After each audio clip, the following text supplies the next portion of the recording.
အငယ်မကသူမကိုလှုပ်ကြံတာသူ့ကိုဘယ်သူမှမတွေ့ဘူးဆိုပြီးစိတ်ပုတ်ပါသွားတာနဲ့တထေးသားကရောက်ရှိလာလို့လန့်သွား၍သူမကိုသူလှုပ်ကြံတာမဟုတ်ဘူးမန်နေဂျာလှုပ်ကြံတာပါဆိုပြီးချက်ချင်းအပြစ်လွဲလိုက်တဲ့အဲကြောင့်တထေးသားကအဲဆိုရင် CCTV စစ်ကြည့်မယ်ဆိုပြီးပြောမှအငယ်မကအရန်ဝမ်းနဲ့တလို့နဲ့သူခုမှရှာတွေ့ထားတဲ့ယောက်ျားကိုသူများလူယူသွားမှကြောက်၍အဲ့လိုလုပ်မိတာပါဆိုပြီးသူ့အမားကိုသူဝန်ခံပြီးတောင်းပန်နေတဲ့အဲကြောင့်တထေးသားကအငယ်မကိုသူမနဲ့ဘာမှမပတ်သက်တယ်လို့နောက်ဆိုရင်ဘသူကိုမဆိုလိုမျိုးဆက်မလုပ်ဖို့မှလိုက်၍ခွင့်လွှတ်ပေးလိုက်၍အငယ်မလေးနောက်ဘယ်တော့မှဒီလိုမျိုးမလုပ်တော့ဘူးဆိုပြီးဂရုပေးလိုက်ပါတယ်သူမကတော့တထေးသားစီကနေသူတခါမှမတွေ့ဘူးတဲ့တထေးကတော့တထေးသားနဲ့သူတို့နှစ်ယောက်ကိုအထင်လွဲ၍သူမကိုလှုပ်ကြံတာဆိုတာကြားရ၍အံ့ဩနေတယ်ဘာဖြစ်လို့လဲဆိုတော့တထေးသားရဲ့မိမအတူကသူ့ညီမဖြစ်နေရဲဆိုတာသူမသိလို့ပါ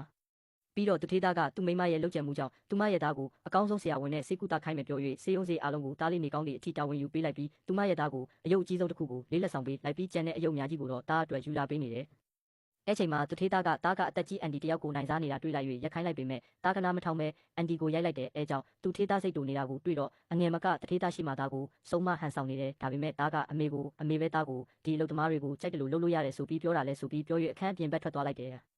အဲ့ချိန်မှာအငယ်မကသားကိုမကောင်းကြောင်းပြောပြထား၍တထေးသားသူ့ကိုမောင်းထုတ်လိုက်မှကြောက်၍အရင်ဆုံးအရန်ဝမ်းနဲ့တလူနဲ့တထေးသားကိုဒီ6နှလုံးမှာသူတယောက်တည်းအလုပ်တစ်ဖက်နဲ့သားကိုပြုစုလို့သားကအကျင့်ပြတ်သွားတာပါဆိုပြီးပြောပြလိုက်၍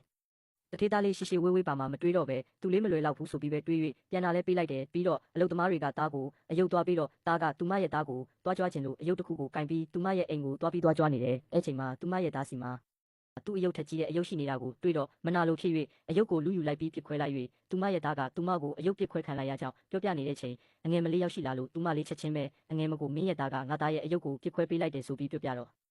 အငယ်မကအခုသူပတ်စံရှိသွားလို့ချမ်းသာသွားလို့သူမကသူ့စီကပတ်စံတောင်းချင်နေတာထင်ပြီးသူမကိုအထင်သေးတယ်လို့နဲ့ပတ်စံဘလောက်လိုချင်လဲကြိုက်တယ်လို့ရေးပါဆိုပြီးရေးခိုင်းလိုက်၍သူမလေးတမြင်တက်60လုံးရေးပေးလိုက်တယ်အဲ့ချိန်ကျမှအငယ်မကလန့်၍မျက်စိပြိုနေတော့သူမရဲ့သားကချမ်းသာဟန်ဆောင်တဲ့လူပါလားဆိုပြီးပြောလိုက်တော့အငယ်မရဲ့သားကသူမရဲ့သားကိုတုံးပစ်လိုက်တယ်